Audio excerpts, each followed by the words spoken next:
मज़लूमन जो काफ़िलो मज़लूम करबला। जॾहिं मज़लूमन जो काफ़िलो शाम में पुगो, यज़ीदन शाम जूं बाज़ारूं सिंगारे छॾियूं। जॾहिं काफ़िलो पुगो त के औरतूं मथे छतुनि ते चढ़ी बीठियूं। हिकिड़ी औरत अम्मा जनाब सैयदा ज़ैनब सलामुल्लाह अलैहा वटि आई। पाक बीबी ॾे खारकूं खणी आई, वरी मोटी वई, वरी पाणी खणी आई। अम्मा जनाब सैयदा ज़ैनब सलामुल्लाह अलैहा उन औरत खां पुछा कई त ए औरत तूं केरु आं जो अॼु असां मज़लूमन जी तूं ख़िदमत थी करें। हू औरत चवण लॻी त मां मदीने में हिकिड़ी पाक बीबी हुई, उन जी ख़िदमत कंदी हुयसि, उन जी नौकरियाणी हुयसि। उन बीबी मूंखे चयो हो त कॾहिं बि ज़िंदगी में मुसाफ़िर ॾिसें, कैदी ॾिसें त उन्हनि जी मदद कजां, अलाह तोते राज़ी थींदो। मां उन बीबी जे उन नसीहत ते जेको अमल कयो आहे।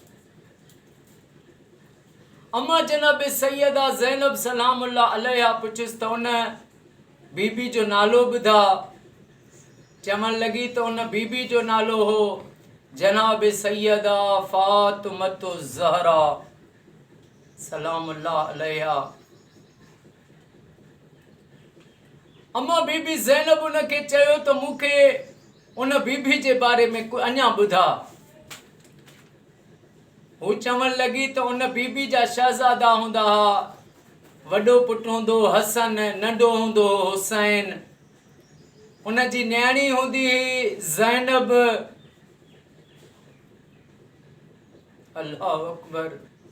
हाणे उनखे ख़बर न हुई त हे उहे पाक हस्तियूं आहिनि, मदीने जा मालिक शाम में अॼु। चवण लॻी त मां ॾिठो त तव्हां मुसाफ़िर बि आहियो ऐं कैदी बि जेको आहे मां ॾिठा, सिर नेज़नि ते बि मां ॾिठा।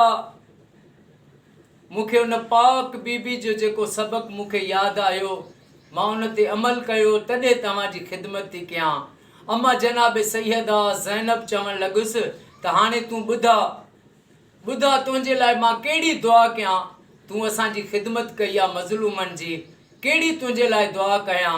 चवण लॻी बीबी इहा दुआ कर मूंखे त अल्लाह हिकु दफ़ो उहा ज़ैनब ॾेखारे, अल्लाह हिकु दफ़ो हुसैन ॾेखारे।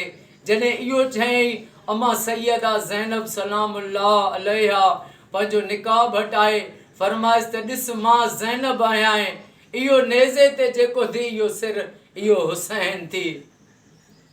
अल्लाहु अकबर या हुसैन।